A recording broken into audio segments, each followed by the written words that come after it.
Obadiah. The vision of Obadiah. Thus saith the Lord God concerning Edom, We have heard a rumor from the Lord, and an ambassador is sent among the heathen. Arise ye, and let us rise up against her in battle. Behold, I have made thee small among the heathen. Thou art greatly despised. The pride of thine heart hath deceived thee. Thou that dwellest in the clefts of the rock, whose habitation is high, that saith in his heart, Who shall bring me down to the ground? Though thou exalt thyself as the eagle, and though thou set thy nest among the stars, thence will I bring thee down, saith the Lord. If thieves came to thee, if robbers by night, how art thou cut off?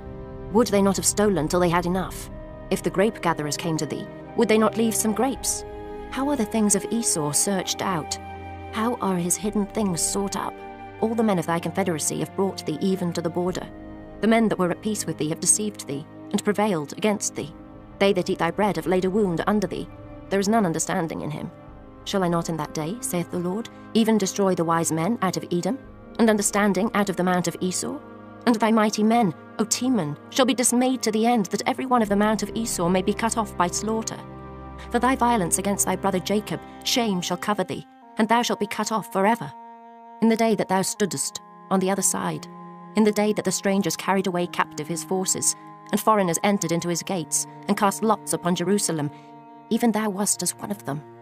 But thou shouldest not have looked on the day of thy brother, in the day that he became a stranger, neither shouldest thou have rejoiced over the children of Judah in the day of their destruction, neither shouldest thou have spoken proudly in the day of distress.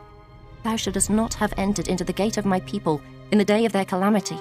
Yea, thou shouldest not have looked on their affliction in the day of their calamity, nor have laid hands on their substance in the day of their calamity.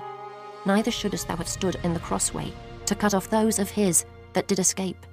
Neither shouldest thou have delivered up those of his that did remain in the day of distress.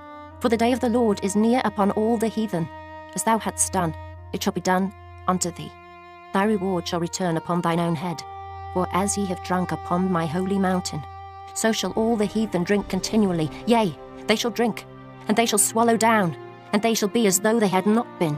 But upon Mount Zion shall be deliverance, and there shall be holiness, and the house of Jacob shall possess their possessions. And the house of Jacob shall be a fire, and the house of Joseph a flame, and the house of Esau for stubble, and they shall kindle in them, and devour them. And there shall not be any remaining of the house of Esau, for the Lord hath spoken it. And they of the south shall possess the mount of Esau, and they of the plain the Philistines. And they shall possess the fields of Ephraim, and the fields of Samaria. And Benjamin shall possess Gilead, and the captivity of this host of the children of Israel shall possess that of the Canaanites, even unto Zarephath.